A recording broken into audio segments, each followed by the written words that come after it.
بسم اللہ الرحمن الرحیم۔ دوستو، ہم مولا امام العسکری صلوات اللہ علیہ وآلہ کی تفسیر سے کچھ واقعات آپ کی خدمت میں پیش کر رہے ہیں، اس خواہش کے ساتھ کہ اس سے ہمارے عقائد میں پختگی اور بہتری آئے۔ تفسیر کے صفحہ 67 سے صفحہ 70 تک ایک واقعہ مولا امام نے ارشاد فرمایا۔ مولا فرماتے ہیں کہ ابو ذر غفاری جو جناب رسول خدا صلی اللہ علیہ وآلہ وسلم کے نیک اور برگزیدہ اصحاب میں سے تھے، ایک دن حضرت صلی اللہ علیہ وآلہ وسلم کی خدمت بابرکت میں حاضر ہو کر عرض کرتے ہیں کہ یا رسول اللہ، میرے پاس 60 راس دمبیاں ہیں، اگر میں ان کو جنگل میں چرانے کے لیے لے جاتا ہوں تو حضرت کی جدائی کا صدمہ درپیش ہوتا ہے، اور میں اس بات کو بھی پسند نہیں کرتا کہ ان کو کسی چرواہے کے حوالے کر دوں اور وہ ان پر سختی کرے اور بری طرح چرائے، فرمائیے کہ میں کیا کروں؟ حضور اکرم صلی اللہ علیہ وآلہ وسلم نے فرمایا کہ تم خود ہی ان کو چرانے کے لیے جاؤ۔ القصہ، وہ خود بکریوں کو لے کر جنگل کی طرف چلے گئے۔ 7ویں روز حضور اکرم صلی اللہ علیہ وآلہ وسلم کی خدمت اقدس میں حاضر ہوئے۔ حضرت نے فرمایا کہ اے ابو ذر، تم نے اپنی دمبیوں کو کیا کیا؟ عرض کی مولا ان کا قصہ عجیب ہے۔ فرمایا وہ کیا ہوا؟ ابو ذر علیہ السلام فرماتے ہیں کہ یا رسول اللہ صلی اللہ علیہ وآلہ وسلم، میں نماز پڑھ رہا تھا کہ ناگاہ ایک بھیڑیے نے ان پر حملہ کیا۔ تب میں اس امر میں متردد ہوا کہ نماز کو قطع کر کے دمبیوں کی حفاظت کروں جو نماز کو مکمل کروں اور دمبیوں سے درگزر کروں، مگر میں نے نماز ہی کو ترجیح دی۔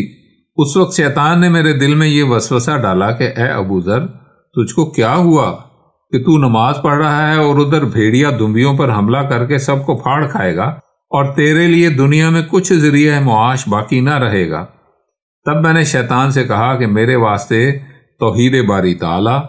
اور اس کے رسول صلی اللہ علیہ وآلہ وسلم پر ایمان لانا، اور ان جناب کے بھائی اور ان کے بعد ساری مخلوق کے سردار جناب علی ابن ابی طالب صلوات اللہ علیہ اجمعین اور ان کی ذریت طاہرہ ائمہ ہدی صلوات اللہ علیہ اجمعین سے دوستی رکھنا اور ان کے دشمنوں سے دشمنی کرنا باقی رہیں گے، اور ان سب کے ہوتے ہوئے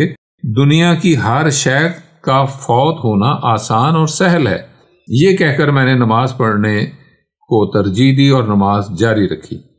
اور بھیڑیے نے آ کر ایک دمبی کے بچے کو پکڑ لیا، اور میں اس بات کو محسوس کر رہا تھا کہ اتنے میں ایک شیر اس بھیڑیے کی طرف جھپٹا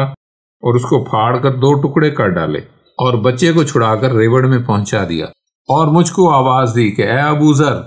تم اپنی نماز میں مصروف رہو اور دمبیوں کی کچھ فکر نہ کرو، کیونکہ اللہ تعالیٰ نے مجھ کو ان کی حفاظت کے لیے مقرر کیا ہے جب تک کہ تم نماز سے فارغ نہ ہو لو۔ یہ صدا سن کر میں نماز میں مشغول ہوا، مگر اس واقعے سے مجھ کو اس قدر تعجب ہوا کہ اس کا حال خدا کے سوا اور کسی کو معلوم نہیں۔ الغرض جب میں نماز سے فارغ ہوا تو وہ شیر میرے پاس آیا اور بولا کہ تم جاؤ اور حضور اکرم صلی اللہ علیہ وآلہ وسلم کی خدمت اقدس میں حاضر ہو کر عرض کرو کہ اللہ تعالیٰ نے آپ کے مصاحب اور آپ کی شریعت کے محافظ کو عزت بخشی اور ایک شیر کو اس کی دمبیوں کی رکھوالی کے لیے مقرر کیا۔ اس واقعے کو سن کر حاضرین مجلس نہایت متعجب ہوئے، اور اس وقت جناب رسالت مآب صلی اللہ علیہ وآلہ وسلم نے فرمایا کہ اے ابو ذر، مجھ کو اور علی اور ملکہ توحید صلوات اللہ علیہ اور حسن اور حسین صلوات اللہ علیہ اجمعین کو تمہاری بات کا یقین ہے۔ یہ سن کر بعض منافق کہنے لگے کہ یہ بات حضور اکرم صلی اللہ علیہ وآلہ وسلم اور ابو ذر علیہ السلام کے باہمی مشورے کا نتیجہ ہے،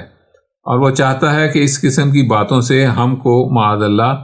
اپنے دامے فریب میں پھنسائے۔ اور ان میں 20 آدمیوں نے باہم اتفاق کیا کہ باہر چل کر ابو ذر اور اس کی دمبیوں کا حال معلوم کرتے ہیں اور دیکھتے ہیں کہ جب وہ نماز پڑھتا ہے تو کیا سچ مچ شیر اس کے ریوڑ کی رکھوالی کرتا ہے، تاکہ اس کا جھوٹ ظاہر ہو۔ القصہ، جب وہ منافق وہاں پہنچے تو کیا دیکھتے ہیں کہ ابو ذر تو نماز میں مصروف ہیں اور شیر ان کے ریوڑ کے گرد پھرتا ہے اور ان کو چرا رہا ہے، اور جو دمبی ان میں سے بچھڑ جاتی ہے اس کو ہانک کر ریوڑ میں شامل کر دیتا ہے۔ یہاں تک کہ جب ابو ذر علیہ السلام نماز سے فارغ ہوئے تو شیر نے ان کو آواز دی کہ یہ لو تمہارا گلہ جوں کا توں صحیح سلامت ہے۔ بعد ازاں ان منافقوں کو پکارا کہ اے گروہ منافقین، آیا تم اس امر کے منکر تھے کہ اللہ تعالیٰ مجھ کو شہنشاہ انبیاء صلی اللہ علیہ وسلم، امیر کائنات صلوات اللہ علیہ وآلہ اور ان کی آل اطہار صلوات اللہ علیہ مجمعین کے دوست اور بارگاہ الہی میں ان حضرات سے توسل کرنے والے کا مطیع و فرما بردار کرے کہ میں اس کی دنبیوں کی رکھوالی کروں۔ میں اسے ذات پاک کی قسم کھاتا ہوں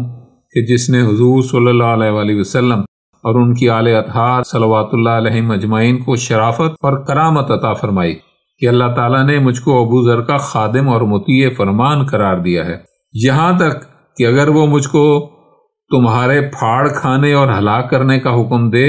تو ابھی تم سب کو ہلاک کر ڈالوں۔ میں اس ذات کی قسم کھا کر کہتا ہوں کہ جس سے بڑھ کر اور کسی کی قسم نہیں ہے کہ اگر ابو ذر شہنشاہ انبیاء اور ان کی پاک آل اطہار کا واسطہ دے کر خدا سے دعا کرے کہ تمام سمندروں کے پانی کو زیتون اور بان کا روغن بنا دے اور پہاڑوں کو مشک، عنبر اور کافور بنا دے اور تمام درختوں کی شاخوں کو زمرد اور زبرجد کی شاخیں کر دے تو حق تعالیٰ ہرگز اس کی دعا کو رد نہ کرے گا، اور ایسا ہی ظہور میں آئے گا۔ جب ابو ذر حضرت صلی اللہ علیہ وسلم کی خدمت میں حاضر ہوئے تو حضرت صلی اللہ علیہ وسلم نے ان سے فرمایا کہ اے ابو ذر، چونکہ تم نے طاعت خدا کو بوجہ احسن ادا کیا، اس لیے اللہ تعالیٰ نے اس حیوان کو تمہارا فرما بردار اور ماتحت کیا تاکہ تمہارے دشمنوں اور تم پر حملہ کرنے والوں کو تم سے باز رکھے، اور تم ان لوگوں میں سب سے افضل ہو جن کی حق سبحانہ تعالیٰ نے آیا یقیمون الصلاۃ میں مدح فرمائی ہے۔ تو دوستو، اصل دولت پاک خاندان پہ ایمان، یقین، عقیدہ اور ان کی ولایت اور ان کی محبت ہے۔ اس کے ذریعے سے انسان کائنات کی ہر ناممکن چیز کو ممکن بنا سکتا ہے۔